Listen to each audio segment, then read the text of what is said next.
How's it going, everyone? This is another episode of Don't Yuck My Yum. It's your girl, Courtney, with the one and only Carlito Gilchrist. I am the one and only, that's right. He is, I bet you. I don't think there's any other Carlito Gilchrist in the world. Probably not. You're the only one. No, it's a strange combination of two very different, like, ethnicity names. You're the Spanish Scot. Yeah, but it's like well, I am Scottish. I'm not Spanish. No, but people hear your name, they're like, oh, Carlito. And then we're like, no. Yeah, no, they immediately think I'm Spanish. Like, no, I've had it where people, like, start speaking Spanish to me. Mm-hmm. And I'm like, I just have to go, no, I'm sorry. I don't speak Spanish. I'm sorry to disappoint. I only speak English. You're the Italian Scot. Yeah, I guess. It's really okay. not that Italian, though. Like, as far as, like I was raised practically Italian in an Italian family, but, like, blood-wise, like, DNA-wise, I really don't have as much as I thought. That's okay. That's okay. Yeah. Because you're a mix. Mm-hmm. You come at all different countries. That's right. Because we are Americans. Just glad I didn't get, like, We're a melting pot of people. I didn't get... I didn't get grace with the big Italian schnoz. No, that's totally fine. I think it's... You have a nice nose. Well, you know what I realized recently, What? I think my nostrils are too small. How so? Well, I was listening to Maddie Matheson's podcast, Powerful Truth Angels, and one of the co-hosts, Two Tone, or I guess the main host, but he was reflecting on his nose, how his nose is, like, very small, and he even says, like, when he works out, because they say, like, oh, when you work out, try to, what do they say, like, breathe through your nose and exhale through your mouth. Yeah. But I, like... And they say, like, it's better to just breathe through your nose all the time. But I honestly think my nose might be too small because it's, like, if I get really... If I'm in the gym and I'm working out, like, I can't just breathe through my nose. I have to breathe through my mouth. That's okay. Because it's, like, I feel like I can't get enough air. And I always thought it was something wrong with my lungs. And I'm like, you know what? I think it might be my nose. I don't think you're... I think it is. I think it's my nose. I think my nostrils are too small. They don't look too small. No, but I think it's just, like, up there. Oh. Anyway. It makes me sad. I'm sorry. Well, that had nothing to do with the title of the podcast, but here we go. We're going into it. So, as you could probably tell, this was Carlito's pick, straight out of Compton. Mm-hmm. The one and only. I love this movie. From 2015. So it's not that old. About 6 years. It came out the same year as Mad Max. I think saw this in Mad Max same year, and these are my two favorite movies that came out that year. Mm-hmm. Yeah. I probably like Mad Max more, but, like, this is still, like, solid. Like, I was thoroughly surprised I liked it as much as I did. Because usually, just in my opinion, musical, like... Well, biopics. Biopics about, like, musicians, they're kind of hit or miss. And I think the only ones I'd really seen up to this point was, like I'd seen The Doors, and, like, that one's kind of eh. And it always seemed, and I think the problem with, like, a movie like The Doors or, like, other things is, like, it's hard to focus. They focus a lot on, like, the myth of the real people when it was really, like, trying to get down to, like, who they were as They're humans. not as accurate, I guess. Yeah, and I feel like this movie kind of hit on more of, like, actually talking about, like, what these guys were actually like, and not afraid to, like, show that the kind of people that they were prior to going into the music business, and the stuff they dealt with while they were in the music business of these guys, because these were the first. NWA was probably the first. I'll have to see. Wu-Tang Clan came first, but NWA was the first, like, really, like, hard street rap, like, gangster rap, like the political rap. I think I've heard that. Okay, yeah, that yeah, in the movie, like, actually, like, reflecting on what was going on at the time, what's going on in their neighborhoods, and the violence and the police brutality that they had to put up with. Because beforehand, rap was around, but it didn't really, like, talk about any of this kind of stuff. It was funky rhymes and, things like that. Because you have, like, Rapper's Delight and things beforehand. You got, like, the Beastie Boys, those kind of groups. You have Run DMC, where they'll do a song about, like, their shoes, my Adidas, or, like, Beastie Boys. They make fun of, like heavy metal, like 80s music, where NWA was like, and it all stemmed from Ice Cube's lyrics, because I think before then they didn't even do any of that.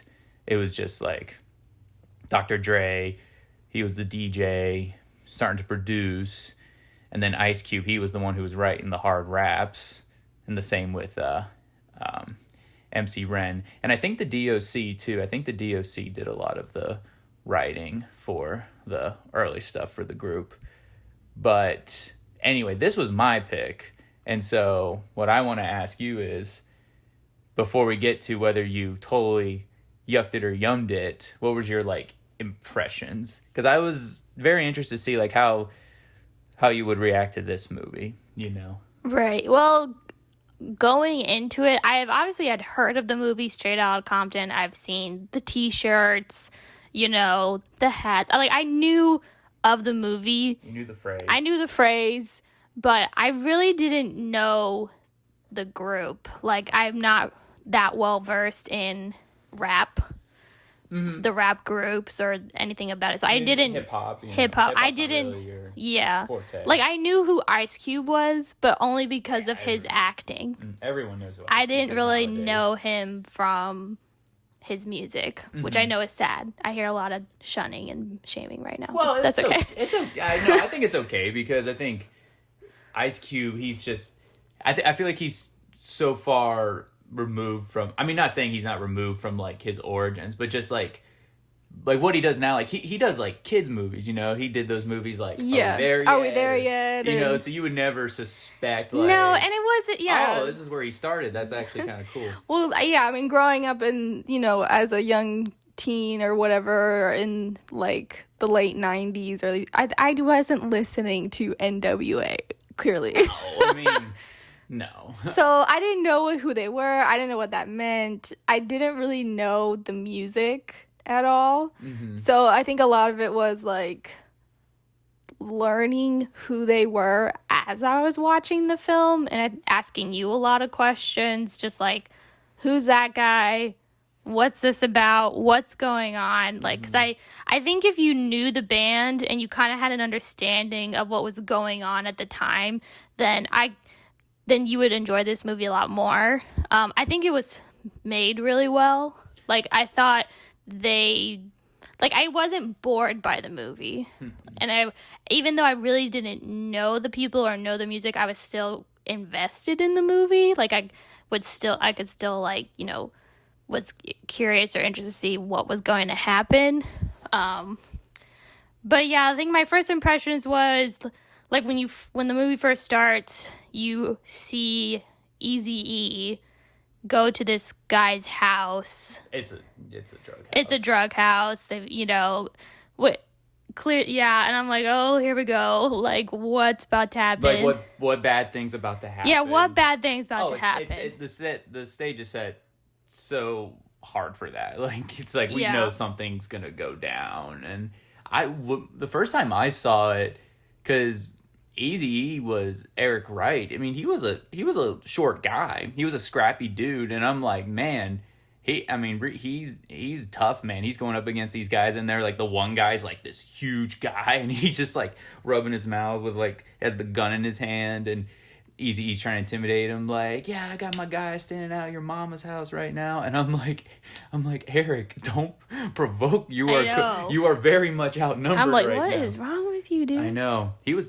crazy. He wasn't afraid of anybody. Clearly. And then you see the police start coming, and they have this giant, like, battering ram tank. Yeah, which, doing further research, I didn't realize that was a real thing. Like, that wasn't just like some military thing they had. It was, they actually got these battering rams to deal with drug houses and stuff, so that they could just go down. Like, if they knew for sure, like, okay, this is what's happening, we're going in there, they could just go in and just knock the door down. Yeah.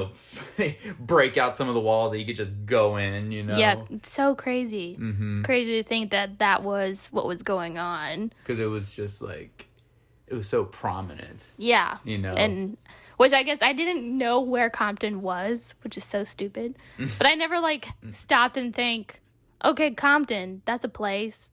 Where is that? Like, oh, it's in California. Yeah, Los Angeles area. Yeah. Yeah. And apparently it's like, yeah, very bad area, very poor neighborhoods and stuff. Yeah, a lot of crime, a lot of drugs. I'm sure. I think there's still like stuff that goes on there now. Back in that day, though, it was really bad. It was really bad. Oh yeah, because you had gang violence, you had drugs, and you had all of my favorite things. Yeah, the sheer brutality of the cops, because it was like this just crazy environment. Because I mean, like these areas where, you know, predominantly like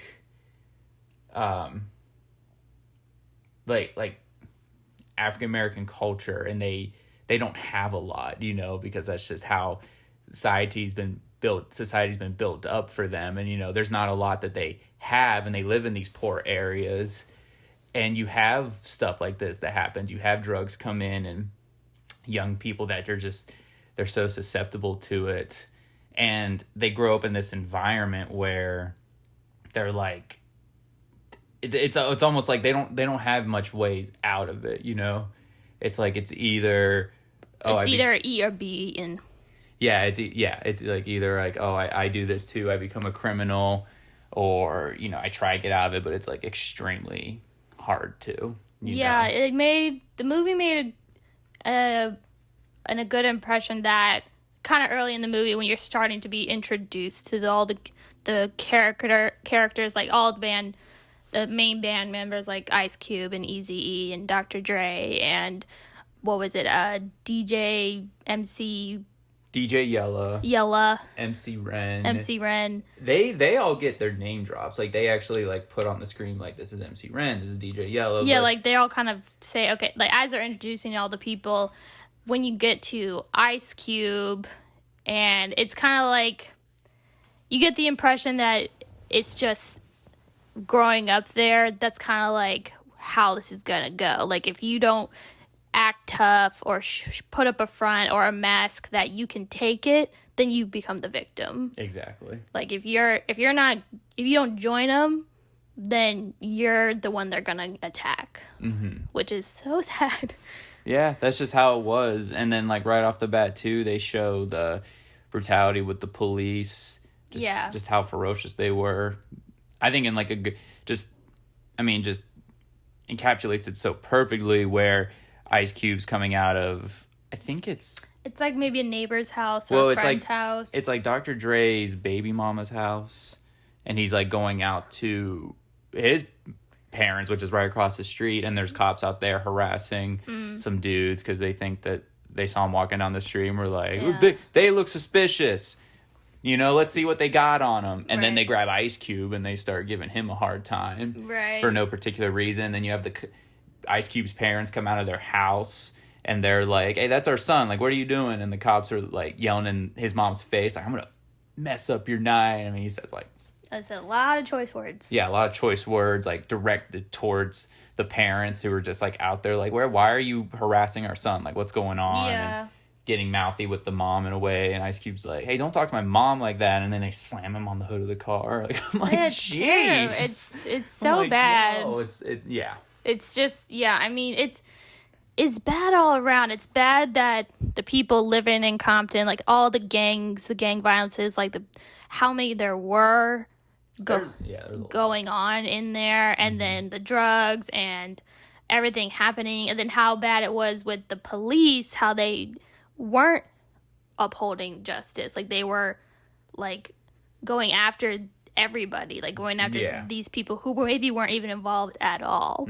Which it's a lot of like paranoia, and just the cops are just power hungry, you know, at that time. It looked like the film made it seem like the cops are definitely abusing their power and like arresting on false charges or have no actual evidence to condemn anybody. But it's bad. It's just bad all around, because there could be people like the Ice Cube, and like they really weren't doing anything. They were just trying to make music. But at the same time, they were involved with a lot of illegal stuff. They were, like, a couple of the little research we did, like Eric Wright, Eazy-E, and MC Ren, they were both into the the gang life, like prior to them forming NWA, which obviously made the music more authentic. Because I don't know how much Eazy-E actually wrote.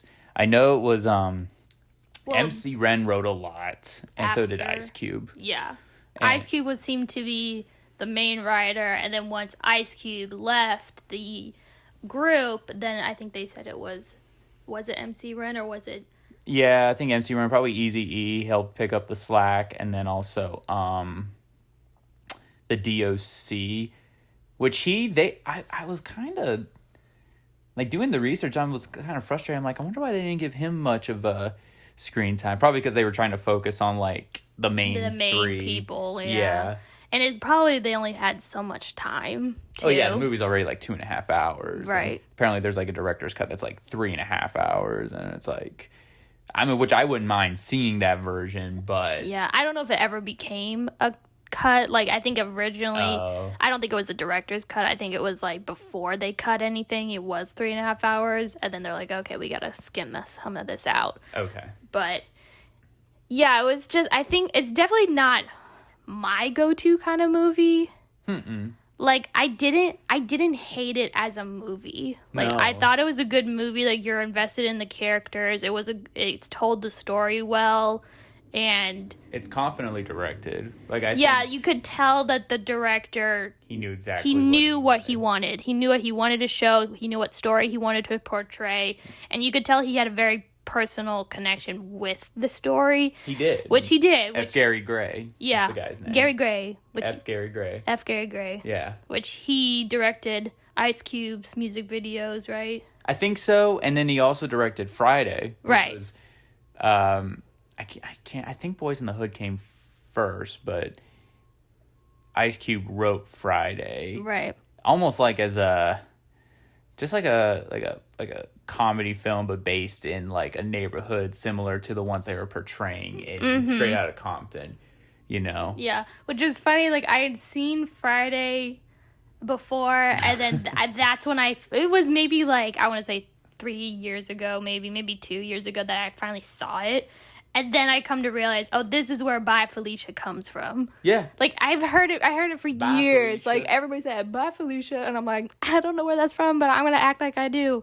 And then I finally saw the movie Friday. I'm like, oh, that's where it's from. Okay. I think a lot of people actually don't know where it's from. A lot of people say it. Just because everybody says it. And it sounds funny. Yeah. And but because I think I've been in situations where like I tell someone like, oh, it's from this movie Friday, and they're like, what's that? And I'm like, how have you not heard of the movie Friday? Yeah. Like, what's wrong with you? I think more people probably watched it after seeing this film, I would assume. Probably. Because they're like, oh, okay, well, it's Ice Cube, so let's see what he did. Yeah. But then it's funny with, like, in this movie, Straight Outta Compton, they kind of gave a little nod to Bye Felicia in this, because there was a scene that they were at a hotel, and they had a bunch of girls, and there was a whole big party thing. Yeah. With, and boyfriend, like, where's my girlfriend Felicia? And I'm with my girl Felicia. And then they kick her out, and like, bye Felicia. Which I love that part, because like it's just like this great like one shot of like, because it's in connecting rooms. Dr. Dre's in one room, and the guy comes to his door, and he's like, where's Felicia? And he's like, man, I don't know Felicia. And he shuts the door in his face. Because the guy, like, pulls out his gun, like, showing what he's got. And so then the camera follows Dr. Dre going into the next room, and then you see just all of the party and all the stuff they're doing in there. And they're going to, like, all the different members of the group, like, and they're like, are you Felicia? Are you Felicia? Yeah. Are you Felicia? And then they find Felicia, and she's in the bathroom with Eric Wright, Eazy-E, doing some stuff. And they're like, well, your guy's outside. And so then they all have to, and then it's like the camera follows Eazy-E, and they all grab like some weapons, and then they go out into the hall and intimidate the dudes. But then when they kick Felicia out, because she caused so much trouble, they just go, bye, Felicia. So like that was like the reference to Friday. But I think that actually didn't happen. It wasn't like... I didn't get a sense that actually happened. No, it wasn't like the Bye Felicia thing actually happened. It was something Ice Cube made up, I think, for Friday, but they referenced it for Straight Outta Compton in a very meta way. Yeah, I think it was just kind of like, if you get it, you get it. Yeah, and because they did that, but I think the reason like for that scene, not only to like have like a reference to Bye Felicia, but also just to show like that's just how they were on the tour, NWA. Oh, that was they crazy. Just had crazy parties. And it was tearing up girls, drugs, alcohol. Like I was tearing up hotel rooms. Yeah, and stuff, like and because I think was Jerry Fuller, is that his name? Jerry Heller. Yeah. Excuse me. Jerry Heller at one point referenced like or mentions like, guys, we don't want to get kicked out of this hotel, you know, like saying like they've been kicked out multiple times. Yeah. Which I could believe it. Yeah, I mean they're pretty loud. And yeah. Well, they were young, weren't they, when they first started? They were like in their early 20s. I think. Just so crazy. Yeah, they were young guys. So I mean, they were going straight from a life into like, you know, sleeping on couches, dealing with like street crime and all this stuff and abuse from the cops to, you know, becoming like national superstars and then going on tour and having access to like, you know, all this stuff that they didn't really have before. So like you could see like why they would go a little wild. Yeah. You know, I think that happens with like a lot of music groups too.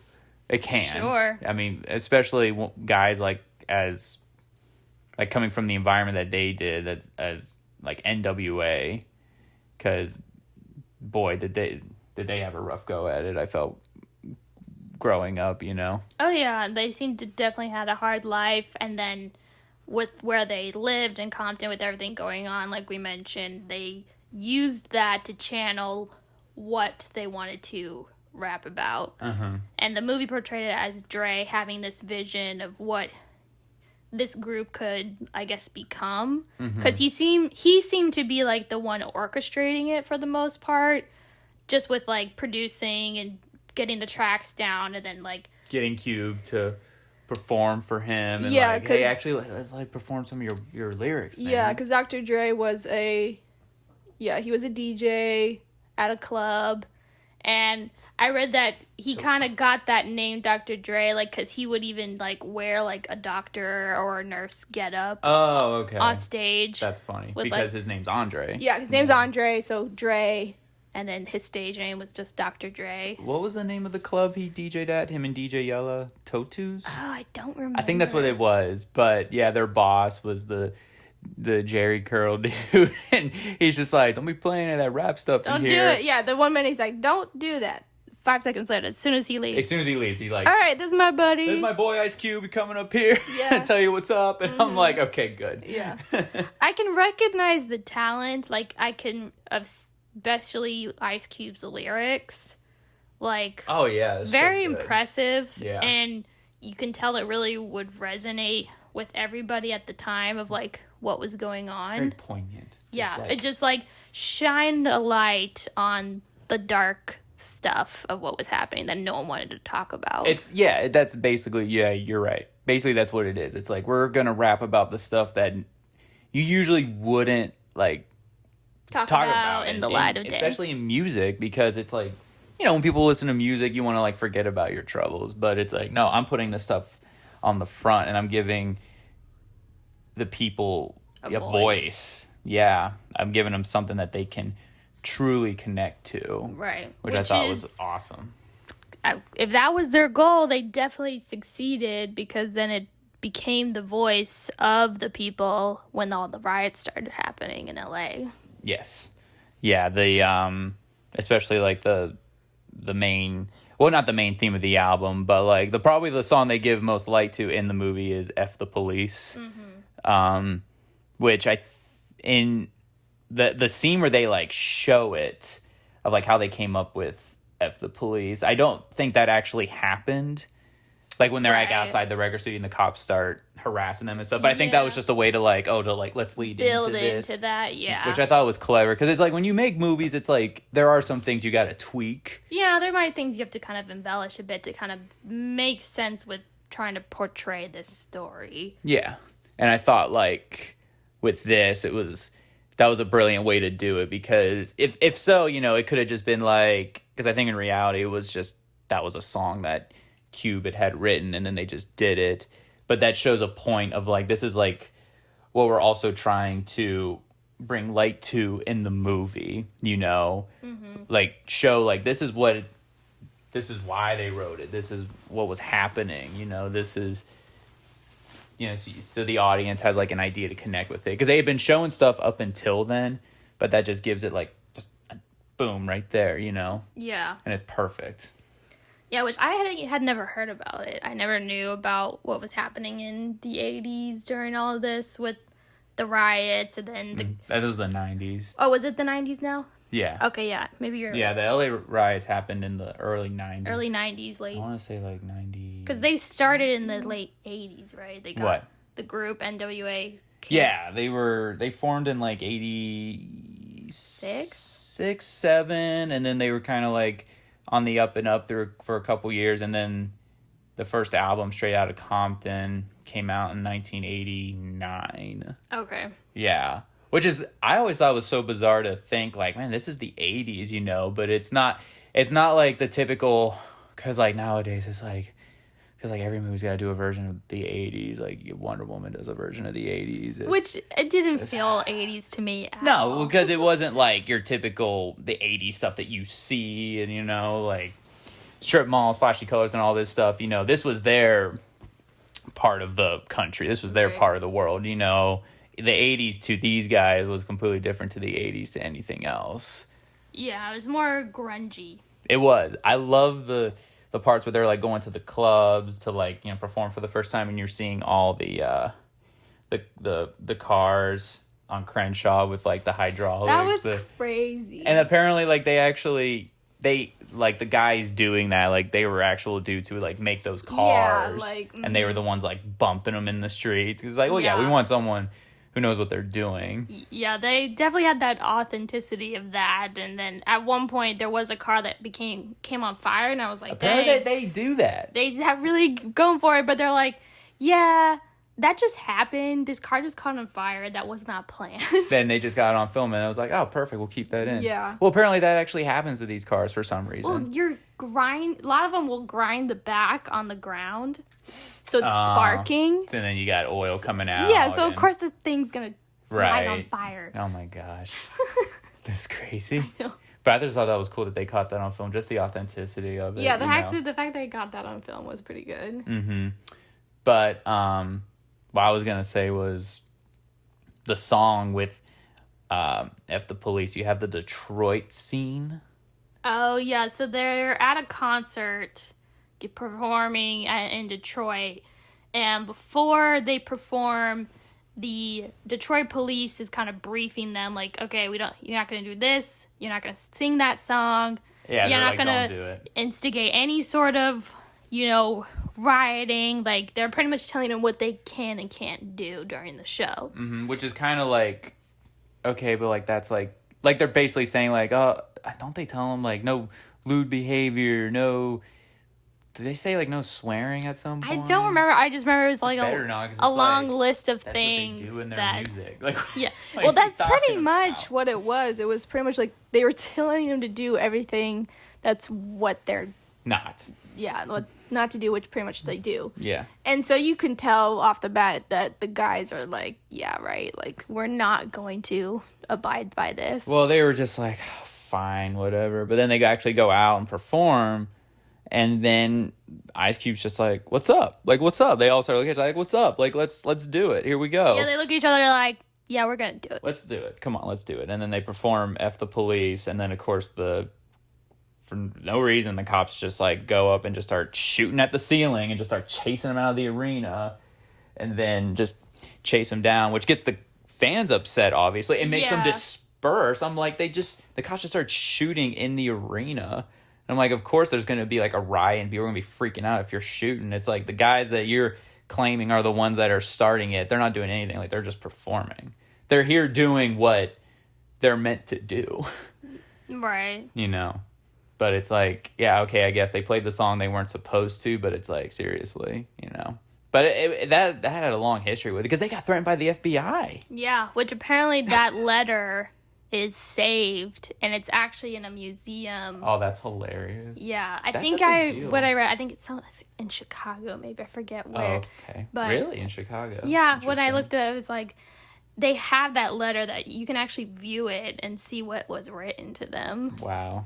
That actually says, like, I looked up, apparently that wasn't even the FBI. I mean, it was the FBI, but it wasn't coming from like a big sector of the FBI. Like, we need to get NWA. It was just some dude who worked at the FBI who was upset with their music. Oh, really? Yeah, apparently. And he wrote that to them. But still, came from the FBI. Yeah. You know, so it's like, there's still, like, that's a big deal. Yeah, you know? which Eazy-E, he was kind of like, all publicity, bad publicity is good publicity. So he's like, let's use this. Let's use this. Let's give it to the media. To our advantage, kind of a thing. Let's show them the kind of discrimination that we're having to, you know, put up with. Yeah, it seemed like a major theme in the movie was a lot of like freedom of speech. That's what they were expressing. Yeah. Was like, they can't tell us not to say something. Right. For the sake of saying something. Like the part where they, like, that you previously mentioned, like the cops getting after the boys when they were just standing outside the record studio. Mm-hmm. The Jerry Heller, who was like their manager. Mm-hmm. He's like, you can't arrest or harass these guys just because they look black. Which was That's what he says. interesting because the main cop who was arresting them was also black. Yeah. So I was like, was that intentional? Yeah, well, I think so, because Ice Cube points out the lyric, there's a lyric in F the Police where he says, I think, black police showing off for the white cop. Oh. So he's saying basically, like, he's not saying like, oh, it's all white cops, or it's the cops in general. And he says LA, like the LAPD. Right. And I think he makes a point to reference a black cop because he's saying like, oh, it doesn't matter, you know, it's like a cop's a cop to us, you know, even if they're the same skin color as us. Sure. So I think that was the point of like having, and it's just like, you know, that cop, he was a guy, and he felt threatened, not just because, like, you know, all the members of NWA are black, but apparently, like, how they look and how they dress, and they're all standing together on a street corner. I guess there's something going on here, you know. Yeah, like, they automatically assumed something was up. Like, is there a drug deal? Do they have a weapon? I know, it's so messed up. I don't get it. I mean, it's like, I don't get it because I don't live or ever lived in that environment, but it's like, it just amazes me that like that stuff still happens. I mean, it's just to this day, because like we watched another movie this past week, the Judas and the Black Messiah, that new movie, and it just shows like how far discrimination goes, because in that Fred Hampton, the founder of the Chicago Black Panthers chapter, I mean, it wasn't just like discrimination against black people, but it was discrimination against, like, you know, Puerto Ricans, Jews, Jewish people, white Southerners. Yeah, white Southerners. Which I was like, oh my gosh. I was like, that's so interesting. So I just thought, I was like, that was just cool in itself. That's like, he brought all these people together in unity, that of all different kinds of creeds and colors, you know, against one thing, which was just this heavy authority on them, you know, just because of like their culture and the way they look and stuff. And I think, like, going back to the group NWA, I think again, like, that's what Cube was pointing out in the song. It was just like, it doesn't matter if the cop's white, black, Hispanic, whatever. Like, to us, he's a cop. If he wears a uniform, we don't like it, because it just means like, oh, we could be in trouble for no reason, you know? Right.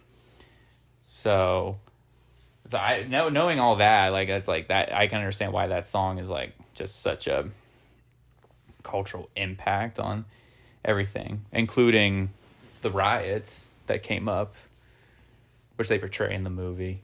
Yeah. Mm-hmm. Which you didn't know much about. No, like, I didn't really know much about any of this. I didn't know much about the group members, their music, what was going on at the time that they were really popular. Like, I didn't really know much about any of it going into the movie. What did you think of the Rodney King beatings? That was terrible. Like, I didn't know anything about that. Like, just... It's awful. Yeah, which I asked my parents, like my dad, I'm like, do you remember this? And he's like, oh yeah, like, We absolutely remember that. Like my parents were in Ohio at the time, but my aunt lived in California, lived in LA during that time. So, yeah, we'll have to ask her about all that. Which I think is crazy because so your aunt probably remembers the LA riots, and then your family lived in Detroit during the Detroit riots in the 70s. Yeah. I'm like, that's crazy. You have some like small connection to those like two things in some like weird way. I know, it's very odd. But I did some research on the Rodney King beating. Basically, I think it's like he and a friend had been out drinking, and they were driving drunk. Okay. And the cops like I don't know if he was swerving or anything, but he was speeding, and the cops chased after him, and he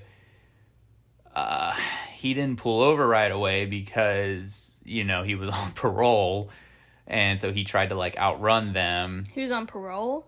Apparently, he was on parole.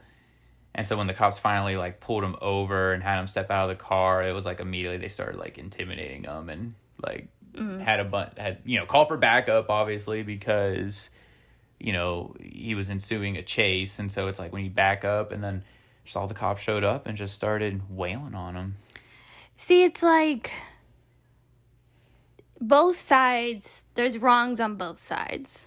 Yeah, I mean, it's like, yes, he shouldn't have ran, but at the same time, it's like... No, yeah, like, I'm not condoning it, like, the police's reactions. Like, that's not right. No, like that was not to protocol whatsoever. Like, you can't just beat... and like, have, like, 4 cops beat on one guy. Oh, it's like they take turns. Yeah.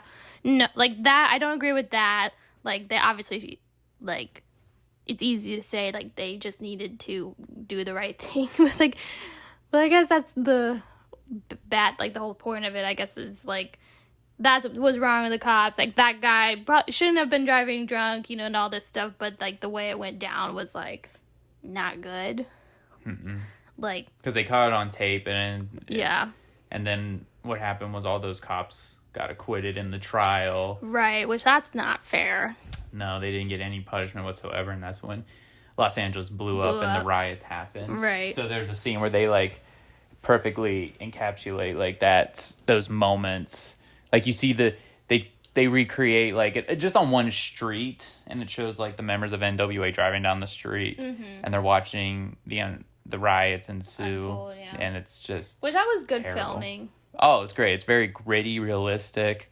I like the part where it shows the guy who the Crip and the Blood with their red and blue bandanas tied together and like marching up on the police. Which I don't know if something like that actually happened, but I thought that was like... That might have been a little more cinematic, a little more I think it was. Yeah. Probably. Because, it's showing like we're all united against you. Basically. Yeah, like we don't like each other, but we don't like you more. Yeah. Which I wanted to ask you, you probably don't know much about the Crips and the Bloods, right? No, not at all. No. I don't know gangs. Yeah. No. So when I looked up, it was like the Crips formed first because they formed as a gang to offer protection or so that like people could be united against like other gang violence, but then they turned into a gang, the Crips. Yeah. And then the Crips, the Bloods formed out of like people wanting to be protected from the Crips. Jeez, it's all so bad. Yeah, it's it all just convoluted. It all just comes from each other, and then like that's just where all the gangs like started. Yeah. The Bloods and the Crips. Yeah. That's crazy. Mm-hmm. But why can't we just all love each other? It's just how the world is, babe. I know. I'm sure that's very naive of me, but it would just make the world a better place. It's never gonna happen.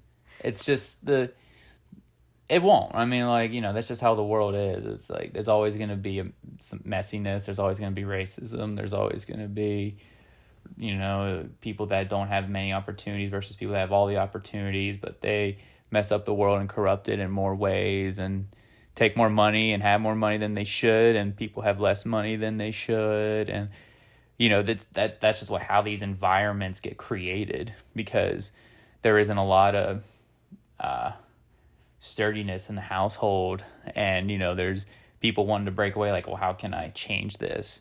And this was a way for people to get out there and, you know, defend themselves, defend their family, make money in an easy way.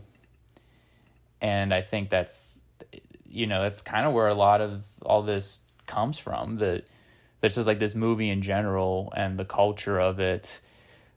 Because without all that, we never would have, it's crazy to think, but like without all that, we never would have gotten NWA. You know, Ice Cube, the man himself, he wouldn't have a career if it wasn't for all that, because that's where his music stemmed from originally, and that's what started his career. You haven't seen Boys in the Hood either, right? No, but I did. Was funny, like right off the bat when they introduced Ice Cube, I was like, man, this actor really looks like Ice Cube. Well, that was the first time I saw it. I was like, man, they nailed it. I know. I was like, They must have went wow. through 100 guys. No, No, it was his son. it was his son. I was like, oh. Yeah, I was like, yeah, that's what you said. You're like, I was like, wow, they really. I was like, man, that guy really looks like Ice Cube. You're like, yeah, that's his son. I was like, oh, okay, that helps. Which you pointed out, you were like, you could tell that, like, because it was his first thing he ever done. Yeah, like You could tell, what's his name, O'Shea? O'Shea Jackson. Yeah, O'Shea Jackson O'Shea Jackson Jr. Jr. He, you could, like, I read that he trained and kind of learned to play his dad for about 2 years. Jeez. Which you could tell because he got his mannerisms, his look, you know, his voice. Like, you can tell he really put a lot of work into being and embodying his dad. But you can also tell in certain moments, like the more serious moments where Timur has the more emotional, like when Eazy-E got sick and he's in the hospital, you could tell he did have some lacking in his acting. Yeah, not as strong. not that as, like, strong. all the Like you other could tell he's just professional actors. he was yeah. a little off. Like something Little wasn't bit. quite up to snuff, but it was his first acting role. So I give him props. I'm like, he did great, but you could tell he wasn't a professional actor. No, I mean, he's still... Yeah, and it's, like we even talked about in the last episode, like Christopher Plummer felt he wasn't up to snuff with his performance in Sound of Music, you know? Yeah, It's, but I think he was. You thought he was, yeah. But, like, yeah, it's like this was his first movie, so, like, this was Yeah. kind of... and I think it's a lot of pressure. It probably felt a lot of I'm pressure sure, for him to, like portray your... Let's your be your dad in a dad movie. who, yeah, and this Started biggest... a whole culture. Yeah. Started a whole, like, movement in, like, the rap community. I mean, I'm sure that was a lot of pressure, a lot of big shoes to fill for him. But I think it was a good choice because I don't really think they could have found somebody to fit the role better. And then No. apparently Eazy-E's son auditioned to play him, but Ice Cube said it really just didn't work out. But then he ended up being like a coach for the actor. What was his name? Jason Mitchell, I Jason think. Mitchell, the guy who plays Easy. I thought, and I say this to this day, I think Jason Mitchell should have been nominated for something. He may have, but I thought he should have been nominated, like an Oscar for like best actor, best supporting actor, however you want to say where his role was in the film. I'd say best main actor for portraying Eazy-E because it was just spot on. Like I'm just like, that is Eazy-E. I mean, he has the mannerisms down, he has the attitude down, he has the slang down, he has like all his little things, you know, his humor, which was something that surprised me the first time I watched it, was how funny it is. Like all of the comedic timing with it. Yeah, like I will say it's more of a guy humor. Okay, yeah, that's fair. yeah, like what's funny? Guys I think would get more. One of my favorite scenes is when they're first starting to record, and you know they have some guys in the booth who are about to. They're the ones who are going to rap the song "Boys in the Hood," and they walk out because you know they get into an argument with Ice Cube and Dr. Dre and everyone, and so Dr. Dre's like, "Why don't you do this, E? Why don't you get in there?" And he's like, "What? No, I don't do that." That was funny to me. Yeah, and they're like, "Come on, Eric, come on." That was funny. It was funny because when he first started, you're like, whoa, ooh, that was not good. Yeah, and then I he's know. like, y'all. Cruising down the street in Yeah, my mine- 6'4", and they're like, "Whoa, Ooh, that's bad." And he's like getting kind of embarrassed. And you can be like, "Yeah, man, get out. Like, I can't do this in front of you." Yeah, he says the Ice Cube and Yellow, y'all gotta go. He's you like, gotta leave. I'm sorry, I can't do this. That was funny because he's like, "I can't do this in front of you guys. Y'all making me nervous. You're just making fun of me. Get out." So I was like, okay. And Ice Cube leaves, and he's just like, write the words, Q. Shut up, Q. Like, Cube's like mocking what people are saying. He's like, don't be here for the recording of the song that you wrote. That's fine. But then I did like that scene though, because you could kind of see the start of Dr. Dre's direction, I think, as being, like a producer of knowing what to tell them to push them in the direction that needed them to go to make the song, better or make it right. Mm-hmm. Yeah, because he like even says to E, he's like, you need to believe what you're saying. Believe what you're saying. Like, it's a Sunday afternoon and you are cruising down the street. Yeah. Like, you say it like that, cruising. Cruising. And then they're like going back and forth, cruising. Yeah, cruising. Do it, But that was a good thing, a good thing to reflect on, because, Dr. Dre, everyone knows now, has gone on to, a lot of artists that like even I listen to, like, yeah, he's influenced so many. Well, it's like they're his proteges, he picks them up for his Aftermath records. Right, which is funny. Later in the movie, you see Snoop Dogg make a cameo. Like, played by Lakeith Stanfield. Yeah. Mm-hmm. And, like, apparently Dr. Dre was helping a young Snoop Dogg start. I'm like, that's so crazy. I know. Is it hard to believe? Like, 'cause to a lot of people, it's like, Snoop Dogg? Like... Because to us, it's like, yeah, Snoop Dogg, he's like one of the original rappers. It's like, well Dr. Dre was before him, that's kind of like... That's so where all this comes from. And then they even got a little cameo from a guy portraying Tupac. Right. Which I think that was one of those things where, like, they just found someone who looked just like Tupac. Because I think it's like Tupac, he's now one of those just icons of a rapper, Uh-huh. Because you know what happened to Tupac, right? No. He was killed, and I don't know if it was like, it wasn't a gang fight, but it was like, the story goes that like there was something went down in LA. He got into an argument with these guys, and then later they found him and shot him in a drive-by. It was, and him and Biggie Smalls, it happened to them like months apart. Oh wow. Yeah, and they were good friends, but Biggie Smalls was from, I think, Detroit. I don't know for sure, but he was like an East Coast rapper, and then Tupac was a West Coast rapper. But it's like they're both like these big icons because they were so young and they blew up when they like, started in the rap game, and then they got shot and killed. Oh. So that's why I think it was like, we need to get someone who looks just like Tupac, because it's like, if not, you're not going to know who this is. Well, for me, I had no idea who it was. Oh, okay. Regardless. Like, you had to say, oh, that's Tupac. I mean, I know the name, but I don't know his face. I don't know his music. Gotcha. Yeah. But who else did they show? I think that was... I'm trying to remember. Yeah, they show Snoop. They show Tupac. But, like, like... Eminem is a Dr. Dre protege. Yeah, which they didn't bring him into the film, but no, it was way after. It was way after, but I think in like end credits, or maybe in like a behind the scenes. No, you're right. It was the end credits. Was it the end credits? Yeah. They kind of like said Eminem, like showed Eminem with Dr. Dre, and just kind of like showing the legacy of these guys after all of this happened. Yeah, you have Eminem, Kendrick Lamar, and Anderson .Paak. They're all like Dre guys. So I had to put the password in my laptop.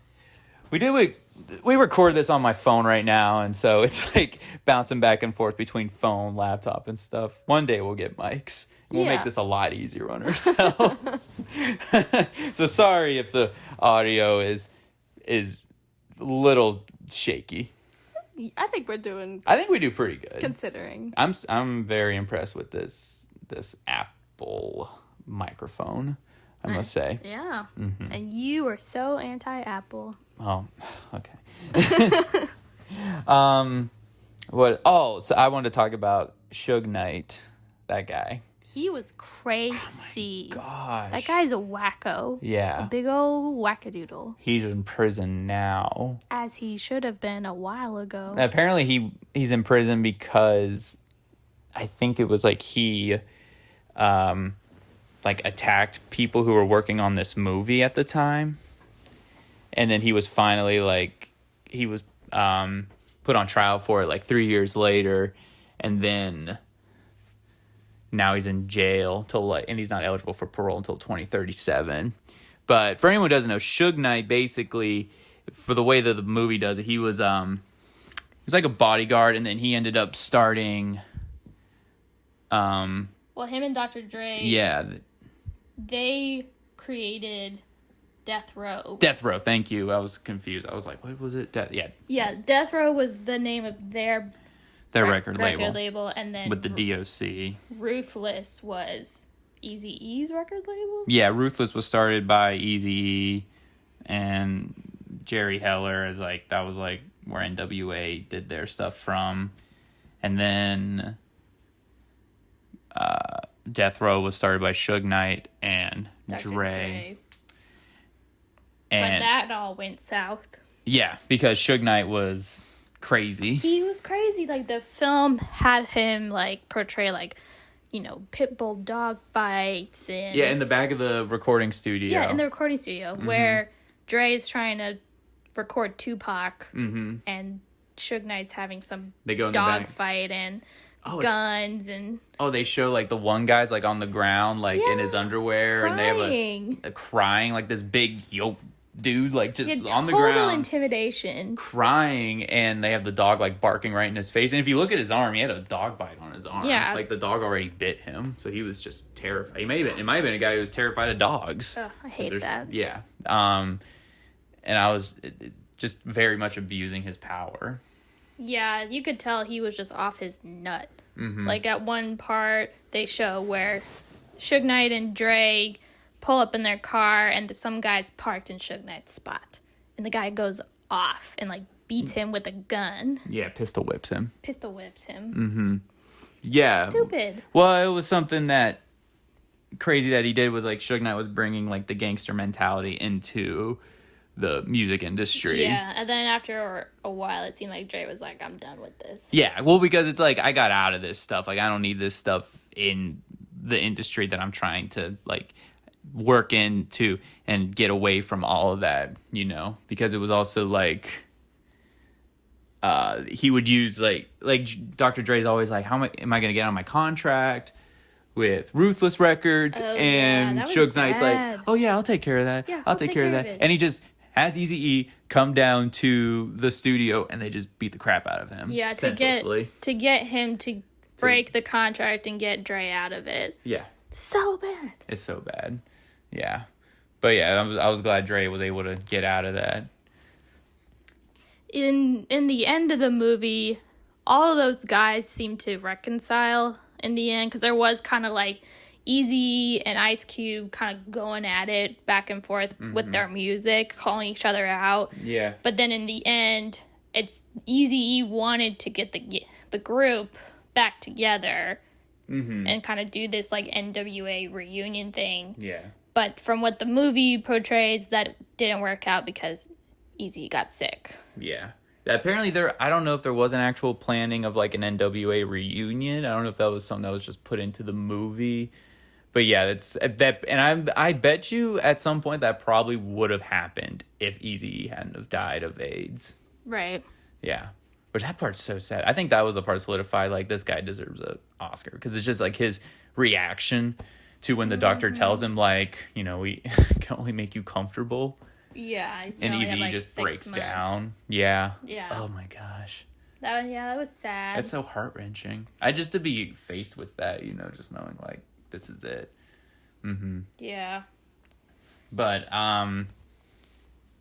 yeah, I think it's just, like, overall that it was just something that really, I don't know why, like when I saw it, just kind of resonated with me, just like the impact. Well, of did it. you know their music? Like, did you like them as a group before you saw this? I listened to it a little bit. I wouldn't say I wasn't like a consistent listener. I've definitely listened to them more after seeing that. you know, which is actually interesting because I'm still a huge Kendrick Lamar fan.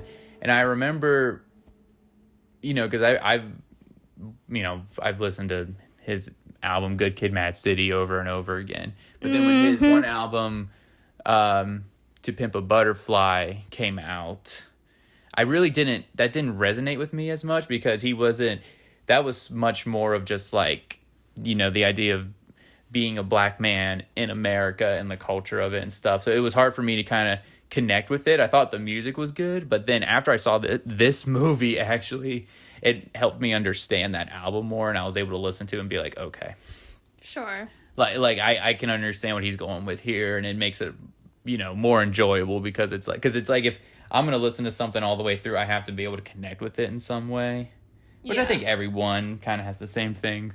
Yeah, I mean, you can only be so partial. Like, you have to have some connection to it to really like it. Yeah.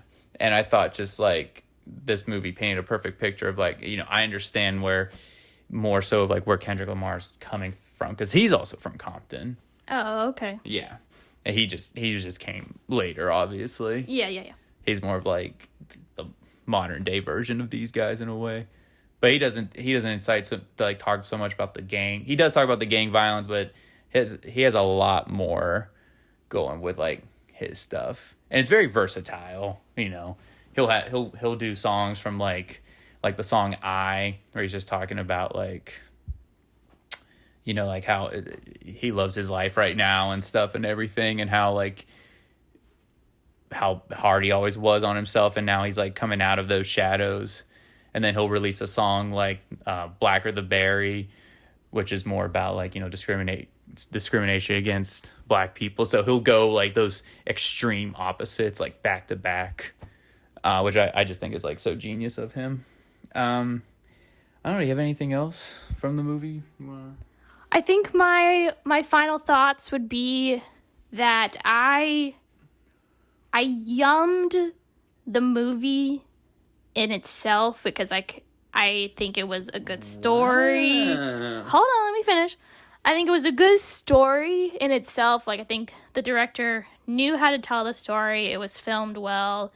It was good acting for the most part. They had Paul Giamatti in there playing Jerry Heller, which we failed to mention until now. Yeah. And which he did great. He did great. Jerry Heller didn't do great, but Paul Giamatti did great as Jerry Heller. He was a good actor. You know, like, you could tell the actors did their research, did their training to, you know, sing these songs as this group to make it as real as possible that these were them, you know? So I think I liked the movie itself. It was just the content was so rough. Oh yeah, I mean, there's no other way to tell this story. No, like, I mean, it's rough material. You know, yeah, like just the violence, the discrimination, the, you know, the gangs with the everything. It was just like it's like hard to watch, but you get that this was their story. Mm-hmm. So it's like I yuck what it's about. Like, I don't like the whole, like, it's got, you know, the drugs and the murders and the police going after these people for no reason. Like, I'm like, ugh, why? But I guess that's the point of the film. It makes you feel that. Yeah, it makes you angry. Yeah, like, I don't think NWA were perfect people. Like, I don't think you could portray them as the complete heroes because they got involved in stuff that they shouldn't have either. Mm-hmm. But at the same time, you respect where they came from and not backing down from, you know, telling their truth. Yeah. So I can respect that. Yeah, and not bowing down to the authority that was trying to the censor corruptness of the police at the time and, like, what was going on. Like, that I can understand. Mm-hmm. You know, well, okay. like rapping's not my thing, but I can respect their story and where they came from. Okay. All right. Yeah, that's so my you're giving thoughts. it a yum. It's not like a yum, but it's like a yum. Yum. It's a yum. Okay. Yeah. It's a very well made movie. It's a well made movie, so I yum the movie. How much time we got? Okay. I was just gonna say, I think I wish F. Gary Gray would make another, like, great movie because this was, like, awesome. And he did He directed one of the Fast and Furious movies, which I was like, oh, okay. And then he directed that last Men in Black movie, which I heard wasn't that good. So I hope he gets a win here soon. I hope he gets something good to do on his roster. But yeah, so I think we're going to have to wrap it up here, babe. Wrapping it up. All right. Well, thanks again, everybody, for tuning in. We'll catch you next week. Well, I don't know what Courtney's pick's going to be, but we'll see. Catch you on the flip side. All right. Can I say that? Sure, I can say that. Sure, you can say that. Bye. Bye. Hey everybody, this is Carlito Gilchrist from the Don't Yuck My Yum pod. I just want to say thank you to everybody who's tuning in and listening every week. We really appreciate it. If you'd like to leave a review for the show, you can leave it on Apple Podcasts. You can give us a 1 to 5 star rating. We prefer the 5-star ratings, but it's your opinion. It's whatever you like. As well, you can listen to us on Spotify and Anchor.fm and anywhere else where podcasts are available. I believe we're up on there. If you have any suggestions for future episodes or insights on past episodes, you can always email us at don'tyuckmyyumpod@gmail.com. As well, you can follow us on Don't Yuck My Yum Pod on Instagram. And yeah, I just want to say thanks for listening, everybody. We really appreciate it. Have a good week. So long. Bye-bye.